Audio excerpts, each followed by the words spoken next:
Kola Ba used to earn money as a guide in Mali's historic city of Djenné, once a center of Islamic learning.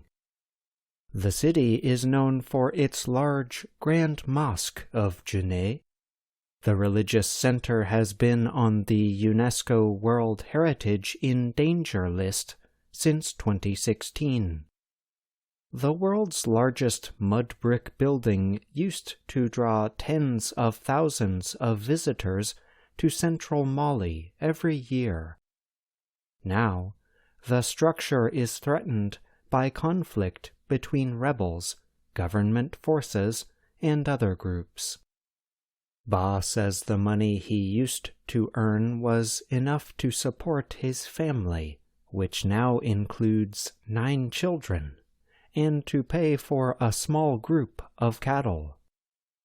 But now, few visitors come to the city. Ba has been largely out of work. When he needs money, he sells some of his cattle. Djenné is one of the oldest towns in sub-Saharan Africa. It has served as a market center and an important link in the trans-Saharan gold trade. Almost 2,000 of its traditional houses still survive in the old town. The Grand Mosque, built in 1907 on the area of an older mosque dating back to the 13th century, is worked on every year by local people. The work is a ritual that brings together the entire city. The large earth-colored structure requires a new layer of mud before the rainy season starts. Women are responsible for carrying water from the nearby river to mix with clay and rice hulls. This mixture is the mud used to cover the wall of the structure. Adding a new layer of mud is a job for men. The joyful ritual is a source of pride for a city that has fallen on hard times, uniting people of all ages. Bamuyi Traoré is one of Djenné's lead builders. He said they worked as a team from the very start. This year's wall covering took place earlier in the month. Each one of us goes to a certain spot to supervise, he said. This is how we do it until the whole thing is done. We organize ourselves, we supervise the younger ones.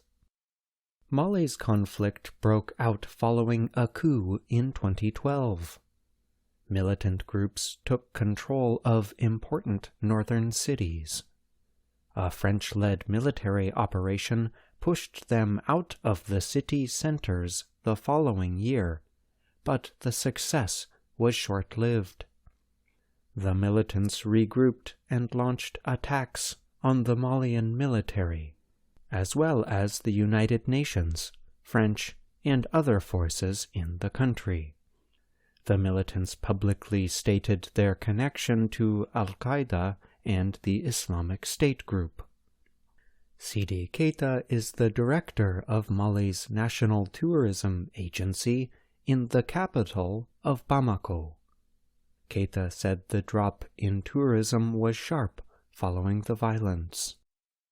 It was really a popular destination, he said, describing tens of thousands of visitors a year and adding that today tourists are rare in Mali.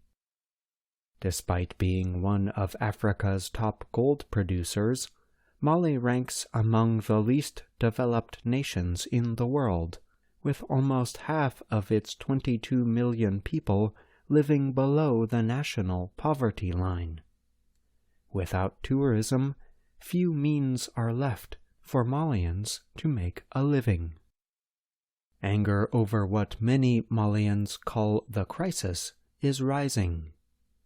The country also saw 2 more coups since 2020, during a wave of political instability in West and Central Africa. Musa Moriba Diakite is head of Djenné's cultural office, which works to save the city's heritage. Diakite said there are other difficulties beyond security, including illegal digs and waste disposal in the city. He said the office is trying to send a message that security is not as bad as it seems. The office also hopes to get more young people involved in the mud-covering ritual to help the new generation recognize its importance. It's not easy to get people to understand the benefits of preserving cultural heritage right away, he said. I'm John Russell.